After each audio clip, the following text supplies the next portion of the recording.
Здравейте, приятели! Днес, както виждате, съм отново сред природата, отново на пътеката на здравето. Който ми следи канала, предполагам знае, че това ми е едно от любимите места, където обичам да го посещавам. Днес съм решил да направя една тренировка за крака.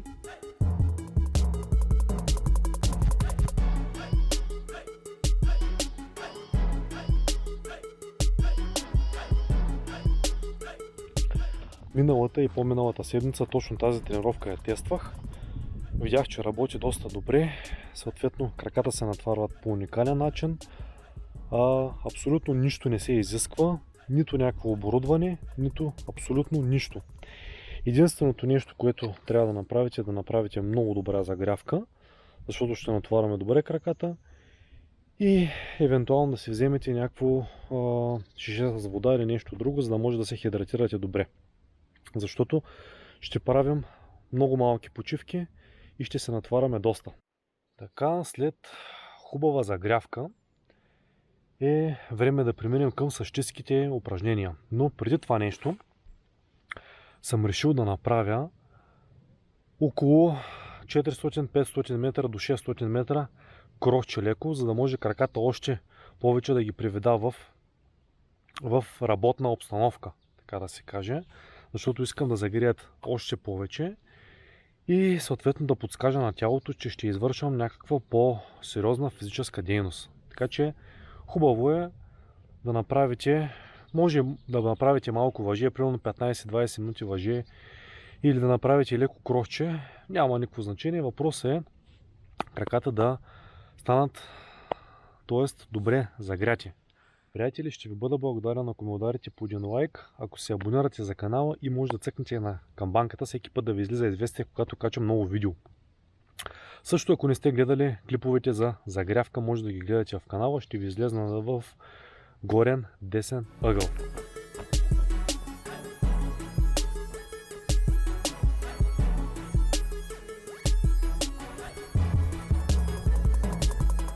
След като направих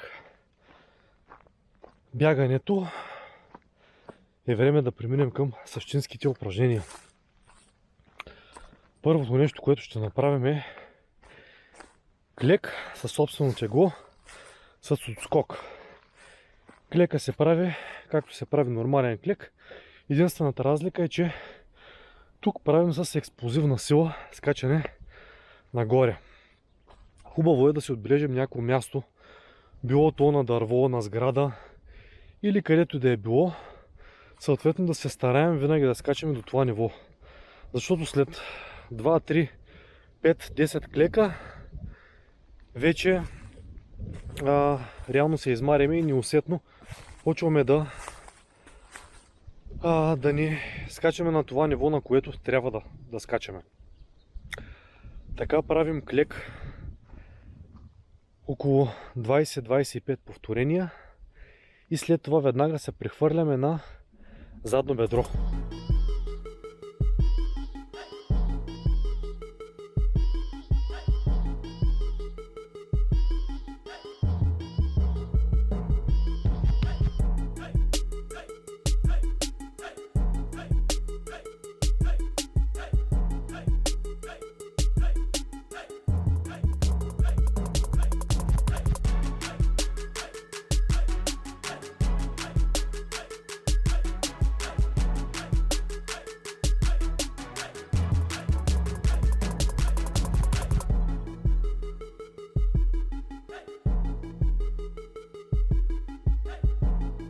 Както видяхте, веднага след клека правите задно бедро. На клека даже, както видяхте, съм се набелязал едно място на дървото, където постоянно се старая да го докосна.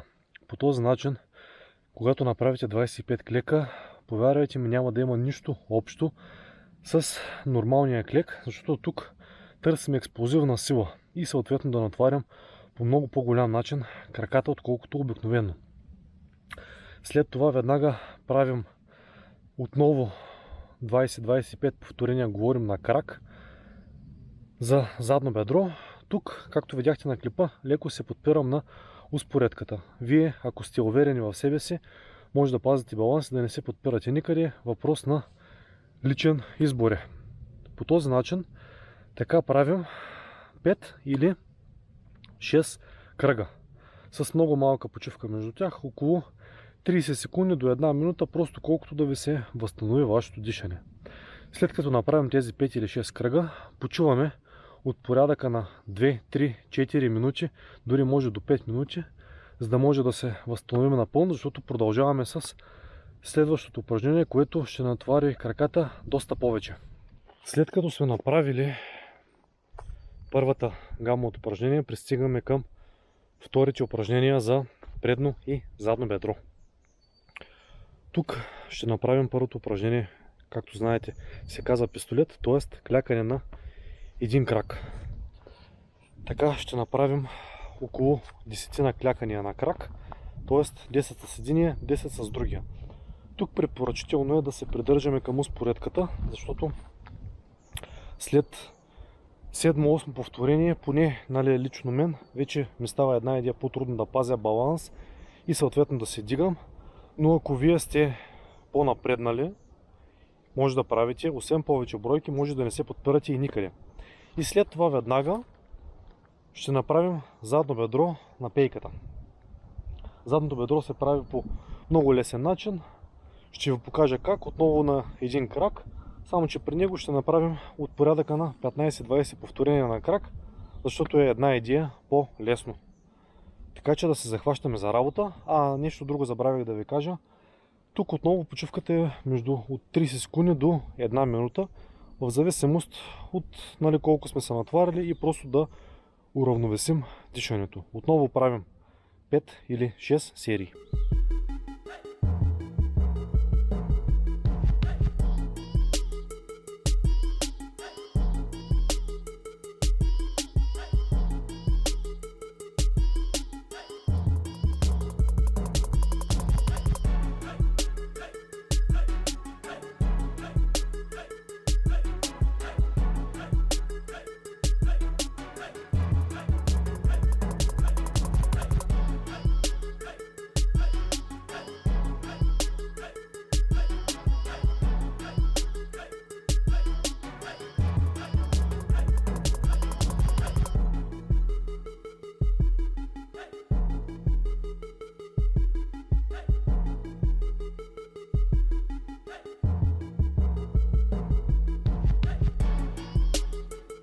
Тук, както видяхте при задното бедро, го правим на един крак, защото да се натварим доста по-добре.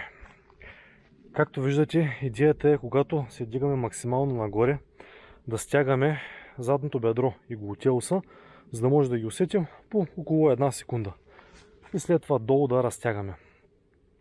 По този начин доста добре се натварят краката, а ако нямате сила, може да направите с двата крака на земята едновременно. Но това може би е за женската аудитория.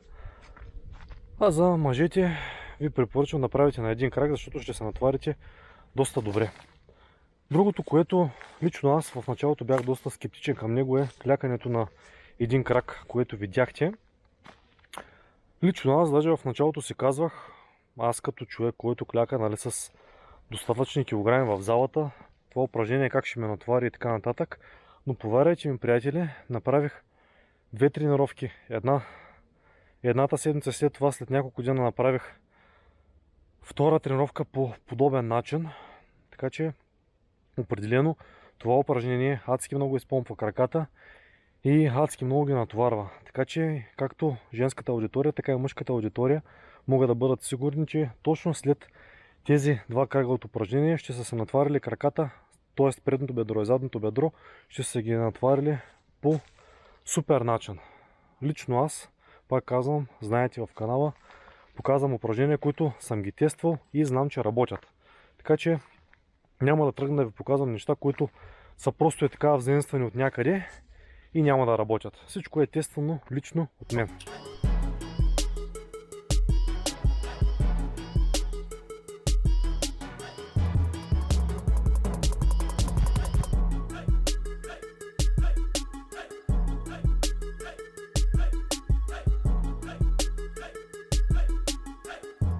така, както видяхте, първото упражнение за прасец беше стандартното упражнение, което може да го направите на всяко едно стъпало. Тук идеята е да задържите една секунда в горно положение, за да може да стане контракция и напомпване на мускула. Както казах малко по-раничко, прави се до отказ. Може вашия отказ да дойде на 20 повторения, може на 25. Въпросът да стигнем до отказ. И веднага се прехвърляме на следващото упражнение за прасец, където се хващаме или може да се подпрем ръцете на някоя стабилна плоскост. И тук идеята е да разтегнем колкото се може прасеца в крайно долно положение. Тоест тук горе отново задържаме, но идеята на последното упражнение за прасец е да разтегнем в крайно долно положение. Защото, както знаете, прасеца е мускул, който го тренираме постоянно с нашето вървение и съответно килограмите на нашия организъм. И трябва да го натварим по доста по-различен начин. Така че тези две упражнения ви помагат да направите контракция, първото в крайно горно положение, а последното упражнение в крайно долно положение, да може да го разтегнете добре. Виждате, нищо и никакви упражнения за крака, а повярвайте ми, когато я направите тази тренировка с малка почивка, пак казвам, малка почивка, трябва да се вземе под внимание точно малката почивка, защото само с малка почивка мускулите се натварят по този начин, по който трябва. Ако започнете да почивате по 3, 4, 5, 10 минути между един кръг от упражнения, реално се губи смисъла и мускул ви почива прекалено много и съответно имате прекалено много сила за следващият кръг. Така че хубаво е да го правите с малка почивка. Ами хора, това мисля да бъде от мен за днес.